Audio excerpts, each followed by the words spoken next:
So today I'm going to do another video on the Civil War, and well, I thought I'd make a video on how the war actually started, because yeah, the war is interesting enough, but you need to know what was the act that led to actual war, and then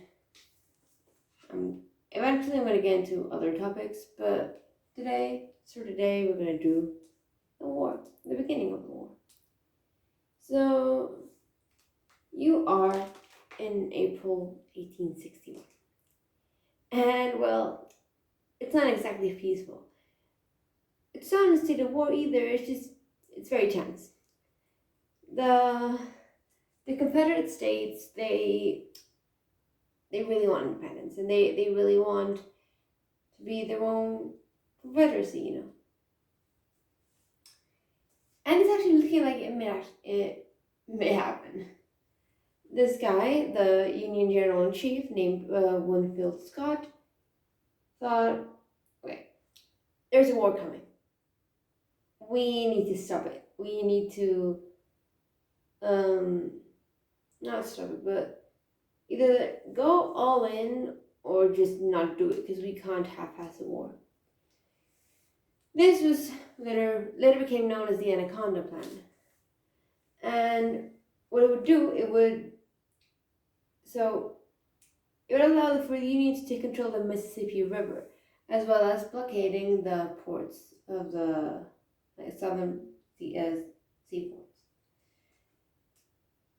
This would mean that the South would be prevented from allowing to trade with outside. So this would prevent exports from going out and imports from coming in, as well as eventually, when the war would actually break out, weapons and support and whatever. Well, it would just completely isolate them. And it was key if the Union wanted to win the war that hadn't yet started, they need to, fully blockade them. And if they wanted to prevent the war, what better way to scare them?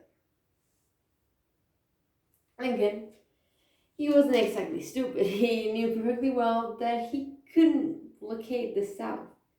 That was an act of war. And he didn't want that. He wanted to prevent war.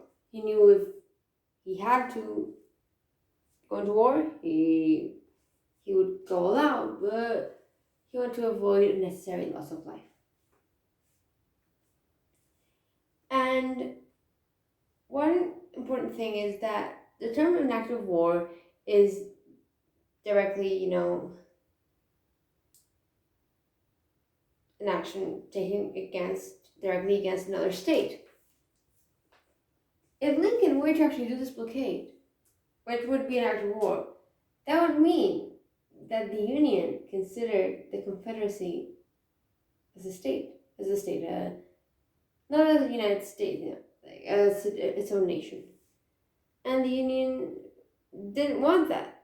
The Union wanted to keep it all within the Union. So, by doing the blockade, by doing an act of war, that would be saying to the Confederacy, yeah, you guys are getting what you want.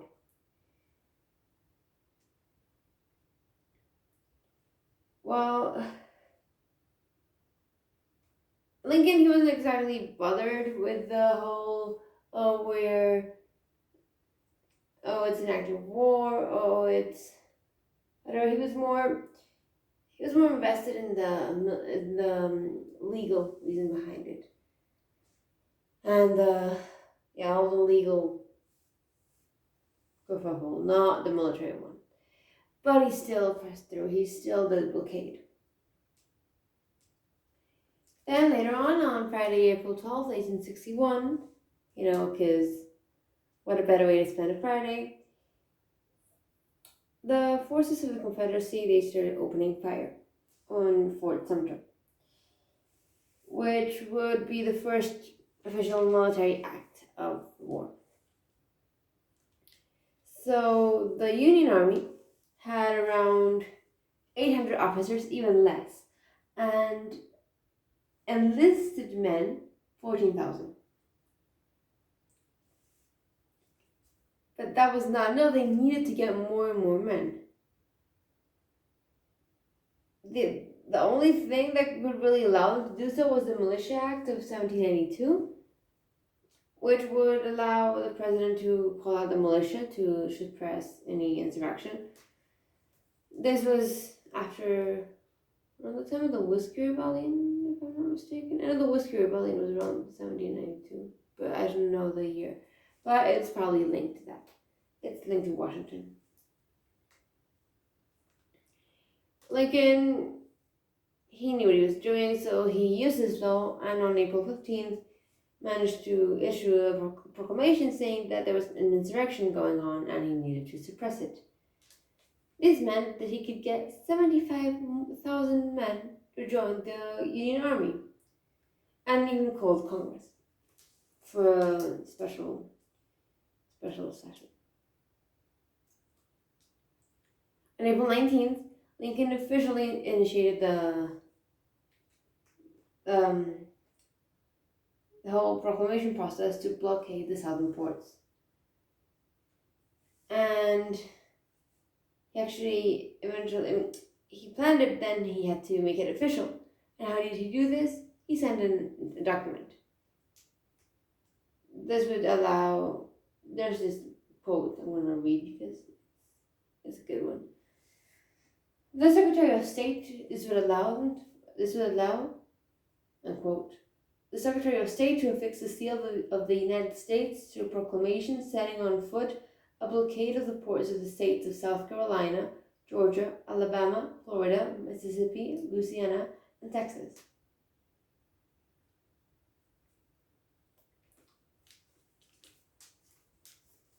That was the declaration of war. Yeah, the Confederacy opened fire and conflict started, but just because it's like saying that the Revolutionary War started in 1770 in the Boston Massacre. No. That was the first act of violence, but that wasn't the start of the war. This was.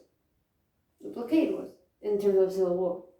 In terms of, I don't know the exact thing that happened the start of the war, like the actual declaration, because it wasn't the Declaration of Independence, so I have no idea.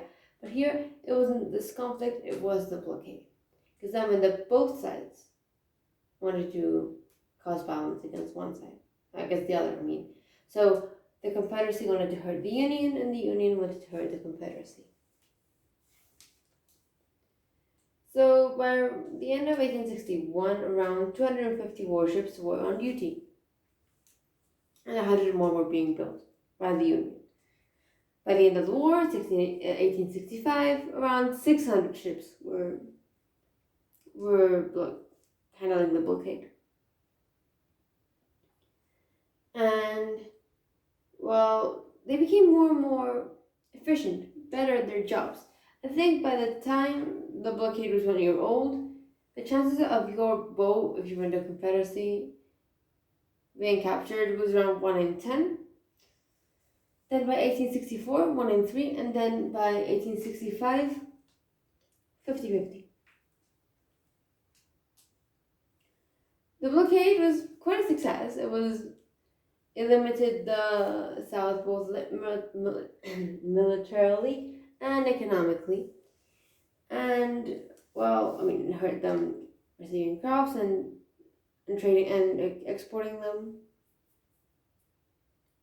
As I mentioned before, they can receive support, both as, guns and stuff, and as men. But men wasn't really necessary because this wasn't a war. It was a war, but it wasn't international war. It was civil war.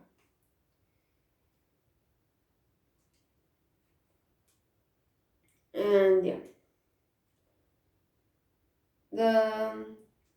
around 1865, the Supreme Court decided to, once the war was over, of course, and once Lincoln had been assassinated, the Supreme Court decided that they would actually go back and look at the actual dates of the war. Because they had a rough idea, but officially they needed to have a date. when the war started and a date of when the war ended. And instead of choosing this April 12th, 1861, the first act of violence, because that meant the Confederacy was aggressive against the Union, but that's not enough, they decided to take April 19th. This meant that the Union also wanted to attack the Confederacy in that way, in terms of the blockade. Meaning that the Supreme Court officially ruled that this blockade by Lincoln was the declaration of war. It wasn't an actual declaration of war, but was the formalization of an act of war. Meaning war. So yeah, I'm going to leave it there, because that is how the war actually started. I mean, that's literally the declaration of war. Anyway, I'm going to leave it there. There's not much else to say, so I hope you liked it.